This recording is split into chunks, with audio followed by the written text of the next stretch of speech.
Kembali lagi bersama saya Aulia Fauzilah. Pada kesempatan kali ini saya ingin menjelaskan tentang penggunaan looping atau pengulangan di Python 3.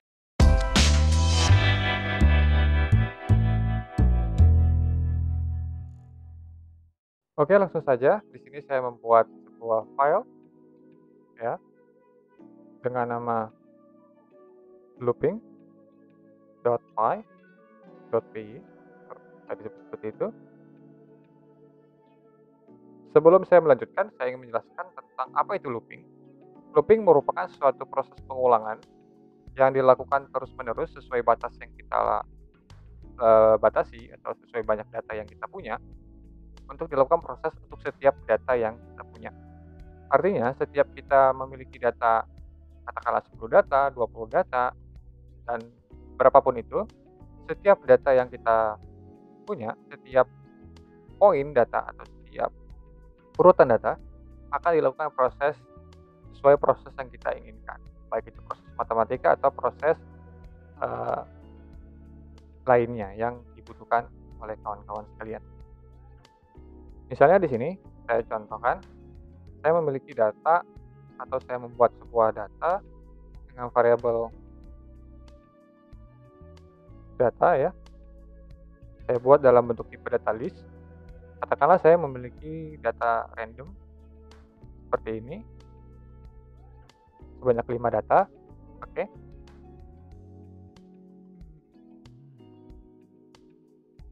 Untuk pertama sekali, saya ingin menampilkan atau ingin menjelaskan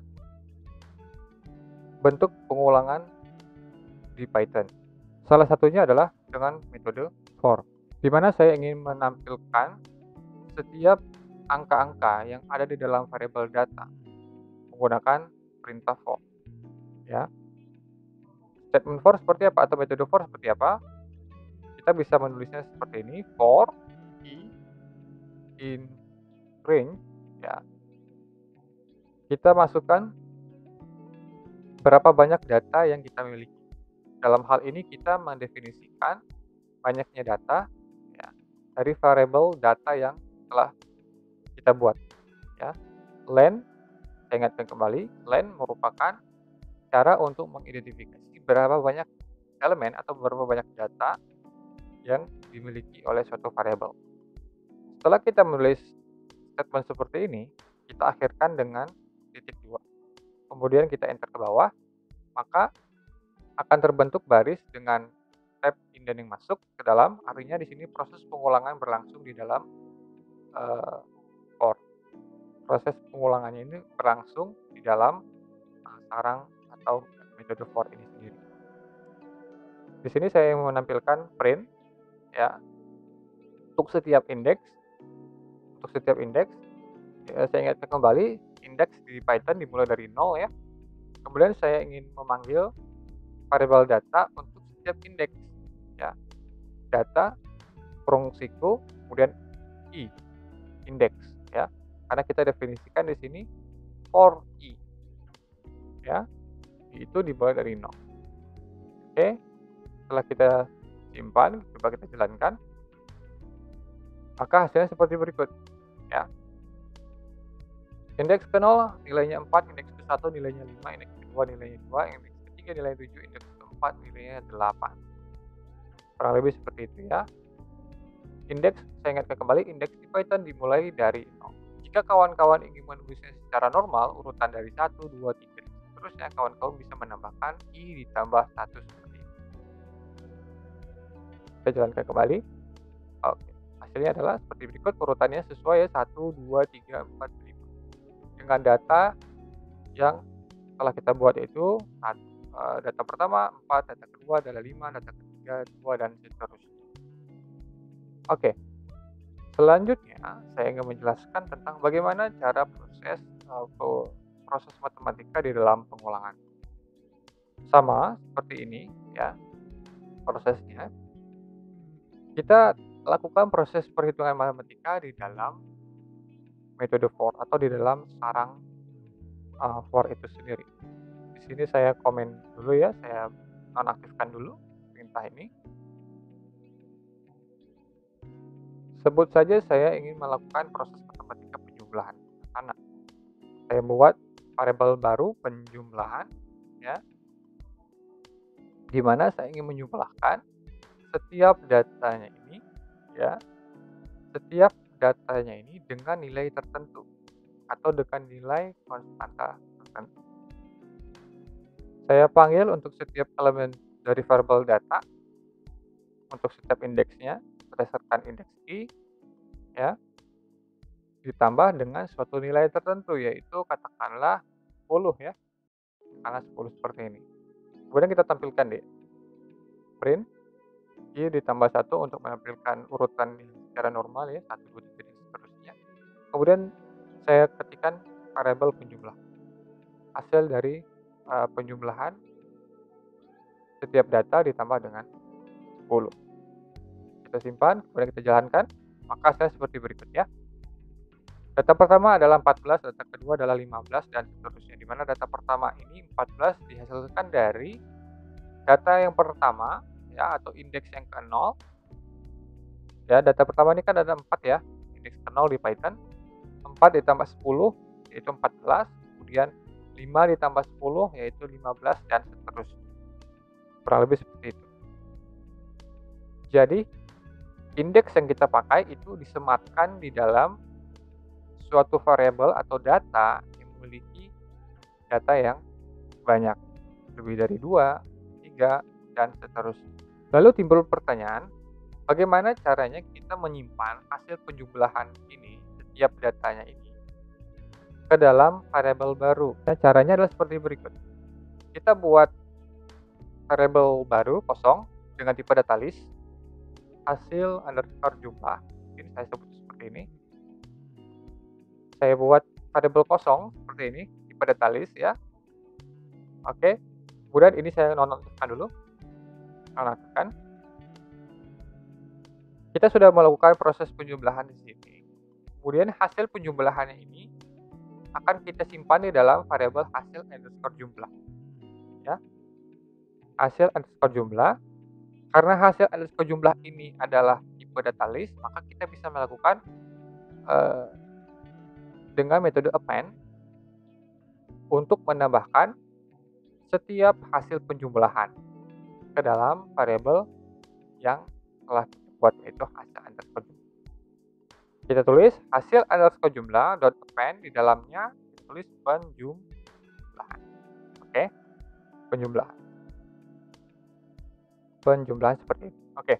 Nah, setiap hasil penjumlahan ini akan disimpan di dalam hasil underscore jumlah, ya. Maka kita bisa menampilkan hasil setiap penjumlahannya itu di luar dari proses menggunakan metode for. Seperti ini, print underscore, maksud saya print buka kurung hasil underscore jumlah. Seperti ini, ya. Seperti ini. Setelah kita jalankan, kita jalankan terlebih dahulu, maka hasilnya adalah seperti berikut, ya. Hasilnya adalah seperti berikut, 14, 15, 12, 17, 18, ya. Maka hasilnya akan ditampilkan dalam satu baris. Berbeda dengan ketika kita menulis seperti ini, ya. Ini akan menghasilkan hasil penjumlahan untuk setiap baris atau setiap datanya. Namun, dia hanya bisa diakses di dalam metode for, karena dia letaknya di dalam metode for. Sedangkan ini letaknya berada di luar metode for. Membedakannya adalah, kawan-kawan bisa melihat di sini. Ketika saya tulis seperti ini, print dalam kurung hasil underscore jumlah, sejajar dengan for, artinya itu adalah proses ini berada di luar metode for. Jika saya tampilkan atau saya tulisnya di dalam metode for, maka bentuknya seperti ini. Ketika kita jalankan, maka dia akan langsung menampilkan setiap proses di setiap perhitungannya. Pertama adalah 14, kemudian 14, kemudian ditambah dengan 15 data yang kedua, dan seterusnya, ya.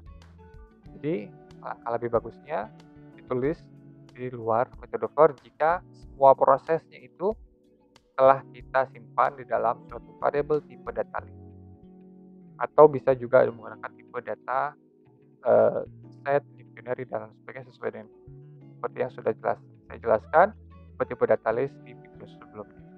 Oke, selanjutnya selain metode for, kita bisa melakukan proses pengulangan dengan menggunakan metode while. Bagaimana cara menggunakan metode while? Di sini saya komenkan dulu ya, saya nonaktifkan dulu. Saya buat metode while. Metode while kurang lebih mirip seperti proses menggunakan logical statement karena kita menggunakan elemen-elemen dari logical statement seperti lebih besar, lebih kecil, sama dengan, dan sebagainya. Namun perbedaan dengan menggunakan metode for adalah kita harus menginisialisasi terlebih dahulu nilai indeksnya. Ya, seperti apa? Contoh seperti ini, i sama dengan 0. Ya. Kemudian kita tuliskan while, ya, buka kurung, i lebih kecil dari data yang kita inginkan. Data yang kita punya maksudnya. Di mana banyaknya data itu kita tentukan dari len dalam kurung variabel data yang kita punya. Oke? Variabel data yang kita punya. Kemudian kita akhirkan dengan titik 2. Seperti ini. Kemudian kita tampilkan terlebih dahulu ya, print i ditambah 1 untuk menampilkan urutan yang normal, 1, 2, 3, dan seterusnya. Kemudian kita tampilkan data i. Seperti ini. Penulisannya sama seperti yang telah kita lakukan di sini ya, di metode for, sama saja. Kemudian setelah kita melakukan proses ini, proses penulisan seperti ini, karena kita menggunakan metode while, maka kita harus mengupdate nilai i-nya atau nilai indeksnya itu secara manual. Gimana caranya? Adalah seperti berikut. I ditambah i. Maksud saya i sama dengan i ditambah dengan 1. Artinya, karena kita menginisialisasi lebih awal nilai indeksnya sama dengan 0, ya, maka untuk indeks yang baru itu hasil penjumlahan antara indeks yang lama, yaitu 0 ya, seperti ini, ditambah dengan 1. Jadi 0 ditambah 1, i yang baru nanti adalah sama dengan 1. Kita simpan, kemudian kita jalankan seperti ini. Maka hasilnya adalah seperti berikut. Ya, sama prosesnya. I yang maksud saya data yang pertama adalah 4, data kedua adalah 5, dan seterusnya ya. Sama halnya jika kita ingin menampilkan hasil penjumlahan ya, maka kita harus membuat variabel kosong seperti ini, sama seperti yang saya jelaskan di metode for sebelumnya. Kemudian kita lakukan ini, kita nonaktifkan terlebih dahulu, kemudian kita tulis penjumlahan di sini data i, kemudian ditambah dengan mungkin sekarang 5 mungkin ya. Kemudian kita simpan hasil setiap penjumlahan ke dalam variabel hasil underscore jumlah yang merupakan tipe data list. Jadi semua hasil penjumlahan dimasukkan ke dalam urutan atau tipe data list tersebut. Seperti ini. Oke. Nah, harus diperhatikan oleh kawan-kawan semua untuk penulisan ini ya, karena kita menggunakan while, ini akan selalu ada. Ya, akan selalu ada untuk pengulangan ya, setiap proses pengulangan untuk data yang kita miliki. Ya. Jangan tidak ada. Jadi kalau misalnya nggak ada, dia nggak akan tahu indeks berapa yang akan dijalankan program. Setelah kita menulis seperti ini, kita tampilkan dia di luar metode while, sama seperti saya jelaskan di metode for sebelumnya. Hasil underscore jumlah. Oke, kita jalankan, maka hasilnya seperti berikut. Ya. Kurang lebih seperti itu. Oke, untuk penggunaan metode for dan metode while atau keduanya, ya, tidak hanya terbatas ketika kita menggunakan data angka atau data numerik. Kita bisa menggunakan data string ya, berupa itu nama ataupun huruf dan lain sebagainya, yaitu sifatnya string atau teks. Saya kasih contoh, misalnya di sini saya nonaktifkan terlebih dahulu ya. Mungkin saya akan kasih contoh looping menggunakan data string ya, menggunakan data string. Saya kasih contoh misalnya sebuah data variabelnya itu berupa, nama kota misalnya Jakarta, ya Jakarta, Bogor,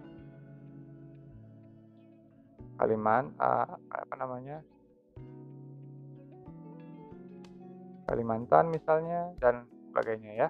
3 kota inilah yang sifatnya adalah string ya, yang maksudnya tipe data satu variabel data itu adalah nilainya adalah string. Tipe variabelnya itu adalah string. Sama seperti ini, for penulisannya. In range len data seperti ini, print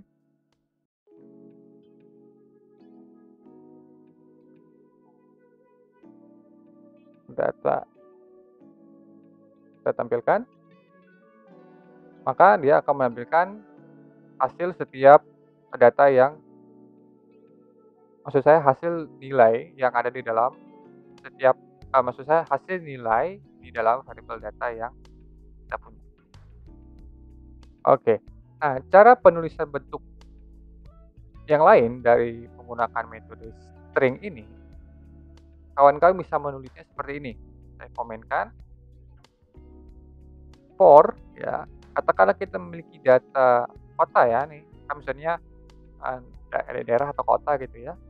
Saya bisa membuat for, katakanlah kota, variabel kota namanya in data. Datanya mana? Datanya adalah data ini. Kita bisa menampilkan print kota seperti ini. Jadi kita tidak perlu memanggil berdasarkan indeksnya. Jadi kita memanggil dia itu berdasarkan urutannya langsung dari data yang kita miliki, yaitu pertama kita panggil kota Jakarta, yang pertama kita panggil Bogor, kemudian kita panggil Kalimantan dan seterusnya. Saya jalankan, maka hasilnya sama seperti ini. Ya, hasilnya seperti sebelumnya juga. Oke, jadi ada 2 cara untuk menulis dengan metode for ya. Pertama dengan menggunakan indeks seperti ini. Ya. Menggunakan indeks seperti ini. Yang kedua, dengan memanggil atau menggunakan variabel baru untuk setiap data. Maksud saya untuk setiap variabel data yang ada di dalam variabel yang kita punya. Dalam hal ini variabel data. Metode ini ya bisa kita terapkan juga di menggunakan data numerik ya, data angka-angka. Misalnya di sini saya copy saja di sini. Saya copy lagi. Kemudian saya komentar di sini. Yang di atas saya komentar saja. Data di sini, ini saya matikan dulu. Maksudnya saya nonaktifkan dulu. Kemudian saya buat yang baru. Katakanlah for angka atau for nilai lah ya. For nilai in data ya. Buka kurung print nilai seperti ini. Kalau kita tidak ingin mengakses dia berdasarkan indeks ya. Bukan indeks. Maka kita bisa menulisnya seperti ini. Kita jalankan. Maka hasilnya seperti ini. Ya. 4, 5, 2, 7, 8. Kurang lebih seperti ini. Baik, demikian penjelasan dari saya terkait dengan menggunakan looping di Python 3. Jadi kita bisa menggunakan 2 metode untuk penggunaan looping, yaitu metode for dan metode while. Jadi kawan-kawan bisa belajar untuk kedua metode tersebut. Jika ada pertanyaan, silakan komentar di bawah. Jangan sukar untuk bertanya. Selamat belajar, selamat mencoba, terima kasih.